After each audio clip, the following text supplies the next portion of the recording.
the Dragons of Atlantis, or they're known now as the Dragons of Atlantis. So the galactic dragons actually helped create Atlantis. They were working with the light beings, or star beings, and the dragons also had a hand in creating our planet here. And I'll talk about this in my book, How to Live with Dragons. Actually, on that note, something you may have, if you've done any more of my other sort of masterclasses, you will realise that the workshops are actually a part of the book. So these workshops are a great accompaniment to my book, How to Live with Dragons. I've been asked many times about recording the workshops, the meditations and things. So that's all part of this process, is doing these videos and then giving you the meditations as well. Anyway, I completely digress. So the dragons helped create Atlantis, and they brought in that advanced energy that we are familiar with Atlantis. So, technology, very likely, but more than that is that knowing, that intuition, that alchemy, that magic is what was held in Atlantis. And that came in via the dragons and the light beings.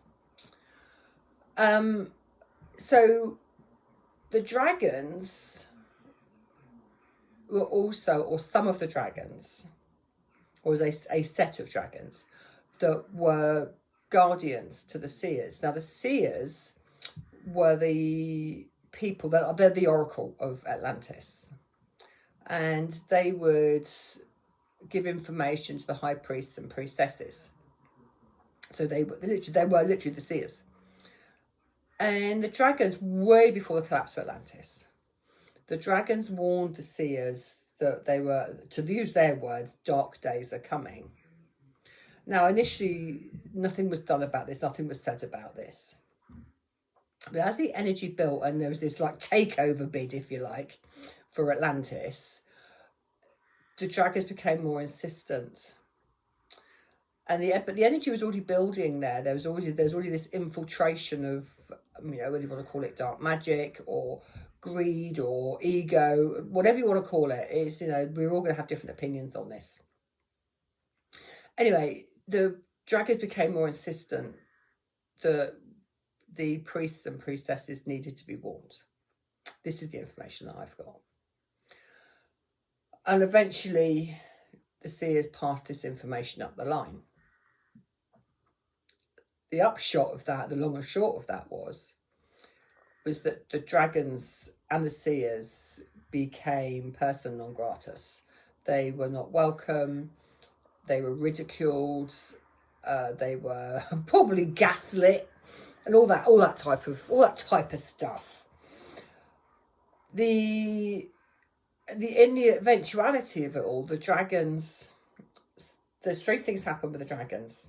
Some were incarcerated in the dungeons of Atlantis. Some were killed. I don't think there were many, but there were certainly, one or two were certainly killed because of this information, possibly the more vocal amongst them. And then others ran for their lives, literally. They escaped Atlantis. Now, the ones that escaped have become dormant, sleeping dragons within our landscape. So not every dragon you meet in the landscape is going to be an Atlantean dragon. But some of the dragons, and this is the information, this is recent information, some of those dragons have awakened in recent years. And they are the guardians of our sacred sites. Again, not every single dragon is an Atlantean dragon that's a guardian of our sacred sites, but there is one in particular, and that's I think it was the Magdalene dragon at the Tour, and she also connects into St. Catherine's Hill. My feeling is that she was an Atlantean dragon. Anyway, that's all besides the point. It's just an interesting point to share with you. Now, what else have I got to tell you? So within Atlantis, there's the Great Temple, and there are 12 guardians, because that's energetically still there. There are 12 guardians of the temple, and these are dragon guardians, but they also have a human counterpart. What I want to note here, actually, before I go any further with that, because I'll forget to tell you, is I really believe, and I strongly feel that there's an absolute correlation, connection, spiritual connection, energetic connection, call it what you like, between Atlantis and Egypt. It's my kind of feeling is that it was like, because Atlantis is often viewed as an experiment, and as same as Lemuria. There's this, there is one train of thought that they were both experiments. Whether they were or they weren't, I have no idea, but I'm just sharing that. But after the collapse of Atlantis, it's like I have this feeling that energy, that wisdom, that knowledge was taken into Egypt. And again, you got the same kind of thing that goes on with these dynasties. They tend to fall to pieces. You think Egypt lasted for, God, thousands of years, didn't it? And then you think how they built the structures of the pyramids, and there's just a lot of ancient knowledge in Egypt that we have forgotten. My feeling is that is coming from Atlantis. So that's one point to share with you. Another point before we go on to the Guardians is that there's a lot of talk of Atlantis being a watery city or a watery continent. Now, Atlantis was a city, it wasn't a continent. This is, again, is my belief on this. But this continent wasn't here on Earth. This is what I've been told by, I thought it was a dragon, but actually it's by a light being. And so Atlantis was formed in a different dimension to this. It wasn't even within our galaxy or solar system. It was a completely different realm. And added to that piece of information I was given, when you think about the Pleiades, our planets, that was constellations and stars within our solar system, Pleiades, Arcturians, Andromedas, Sirians, Dracos, all of that. I'm not a complete buff on the solar system by any stretch of the imagination or light beings, but this is just information that I've been given. The planets that we see, the connection that we have from those beings in this realm of 3D, of our physical world,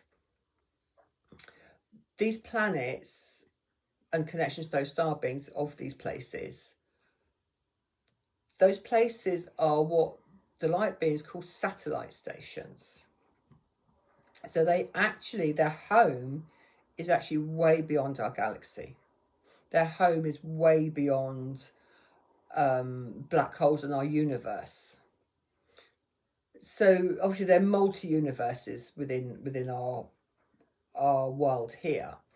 So what we term as the Pleiades and so on, they're actually just inverted commas satellite stations.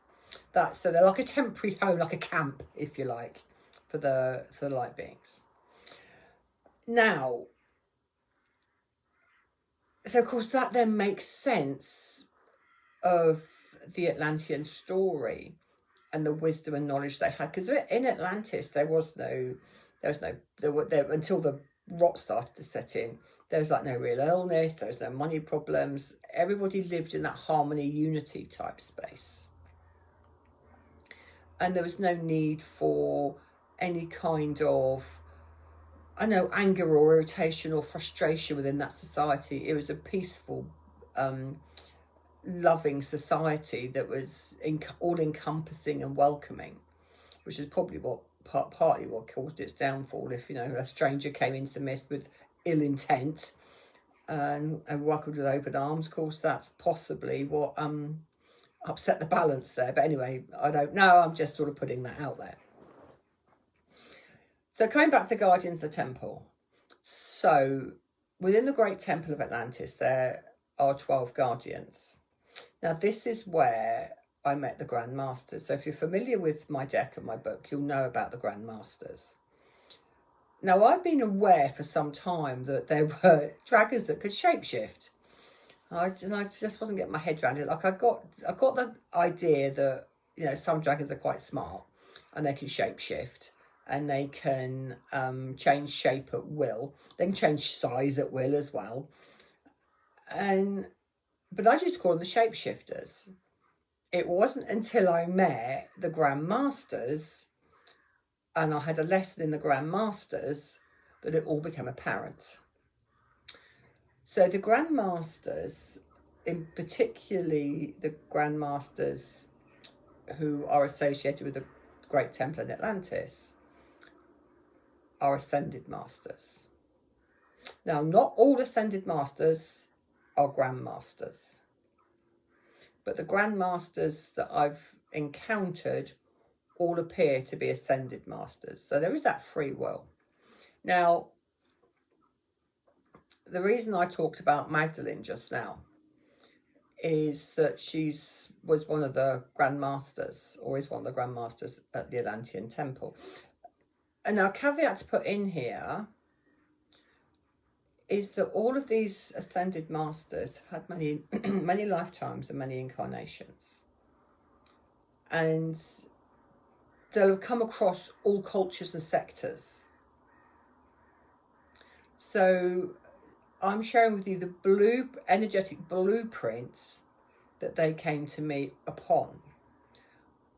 But you may encounter them with a different blueprint because they've had many incarnations, many of which are wise beings, you know, thought-filled leaders, enlightened beings, and so on.